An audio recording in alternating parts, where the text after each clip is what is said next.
আসসালামু আলাইকুম রহমতুল্লাহি ওয়া বারাকাতুহু। ওয়ালাইকুম আসসালাম রহমতুল্লাহ বরকাত।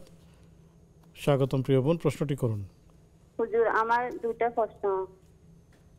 একটা হচ্ছে যে কোনো ব্যক্তির কাছে যদি 50,000 টাকা থাকে, এক ভরি স্বর্ণ বা এক ভরি স্বর্ণের থেকে কম, যদি এক বছর না পূর্ণ হয়, তাহলে কি জাকাত আসবে? জি, আরো কোনো প্রশ্ন? আর আরেকটা হচ্ছে হুজুর, আমরা অনেকে প্রায় থাকি কোরবানির একদিন আগে যে রোজাটা থাকা হয়, এটা কি আপনার জন্য কতটুকু ফজিলতপূর্ণ? জি, দ্বিতীয়। কোরবানির আগে যে রোজা আমরা থাকি ওটা কতটুকু ফজিলতপূর্ণ, এটা বুঝিয়ে বলবেন। জি, আসসালামু আলাইকুম। ওয়ালাইকুম আসসালাম রহমতুল্লাহ। শেখ, যেমনটি আপনি শুনলেন, জাকাতের মাসালা, এক ভরি স্বর্ণ আছে, সাথে হয়তো অল্প কিছু টাকাও আছে।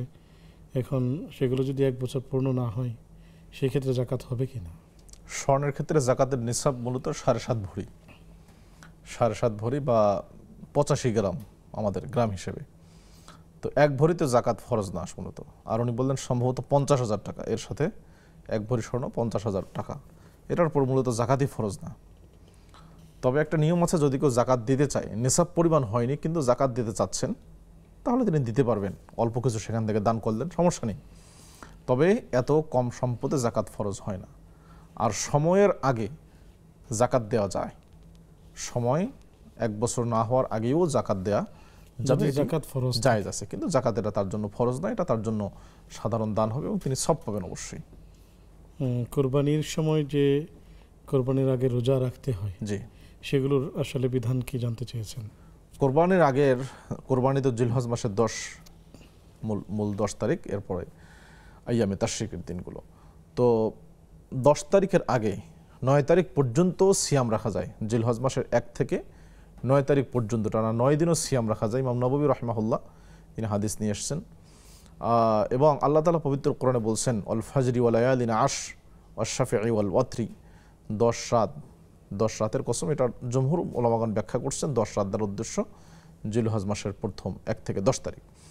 এবং আরেকটি হাদিস এসেছে, নবী সাল্লাল্লাহু আলাইহি ওয়াসাল্লাম বলছেন যে মা মিন আইয়ামিন আল আমালুস সালিহু ফিহিন্না খায়রুন ওয়া হাব্বু ইলাল্লাহি মিন হাযিহিল আইয়াম।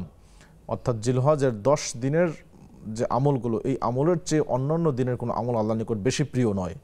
সাহাবায়ে কেরাম বললেন, ওয়ালাল জিহাদু ফি সাবিলিল্লাহ, তিনি বললেন যে ওয়ালাল জিহাদু ফি, জিহাদও এর সমপরিমাণ নয়। তবে হ্যাঁ, যদি কোনো ব্যক্তি নিজের জান এবং মাল নিয়ে বাইরে গিয়ে জিহাদ করে এবং সেটা আল্লাহর রাস্তায় শাহাদাত বরণ করে, ওই ব্যক্তির মর্যাদা অবশ্যই বেশি।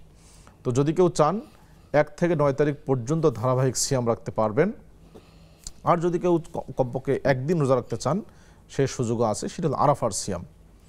আরাফার সিয়ামের ব্যাপারে নবী সাল্লাল্লাহু আলাইহি সাল্লাম বলছেন, আরাফার সিয়ামটা হলো মূলত হাজী সাহেবরা আরাফায় যেদিন অবস্থান করেন তাদের সাথে, তারা তো সিয়াম রাখবেন না, কিন্তু আমরা তাদের সাথে মিলে একটা সিয়াম রাখি। এই সিয়ামটা উম্মতে মুহাম্মাদের বিশেষ একটি বৈশিষ্ট্য। এবং এই সিয়ামের ব্যাপারে নবী সাল্লাল্লাহু বলছেন, সাওমু ইয়াউমি আরাফা আহতাসিবু আলাল্লাহি ইউকাফিরু সানাদাল মাদিয়াতাল বাকিয়া, যে আরাফার দিবনের সিয়ামের ব্যাপারে আমি আশা করছি আল্লাহর নিকটে, হয়তো আল্লাহ তাআলা একদিনের সিয়ামের বিনিময়ে অতীতের 1 বছর এবং আগামী 1 বছর, মোট 2 বছরের গুনাহ খাতা মাফ করে দিবেন। সুবহানাল্লাহ। এইটাই উম্মতের জন্য বিশেষ বৈশিষ্ট্য। আরেকটি সিয়াম আছে, এখানে একটি মাসআলা বলা দরকার। একটি সিয়াম আছে, সেটা হলো মুহররমের যে সিয়াম, মুহররমের আশুরার যে সিয়াম, সেই সিয়ামের ব্যাপারে নবী সাল্লাল্লাহু আলাইহি ওয়াসাল্লাম বলছেন, সাওমু ইয়াউমি আশুরা আহতাসিবু আলাল্লাহি আন ইউকাফিরা সানাতাল মাদিয়া, আশুরার দিনের সিয়াম, মুহররমের 10 তারিখের সিয়াম, আমি আশা করছি আল্লাহ তাআলা অতীতের 1 বছরের গুনাহ খাতা মাফ করে দিবেন। আর আরাফার দিবসের ক্ষেত্রে হলো অতীতের 1 বছর এবং সামনের 1 বছর।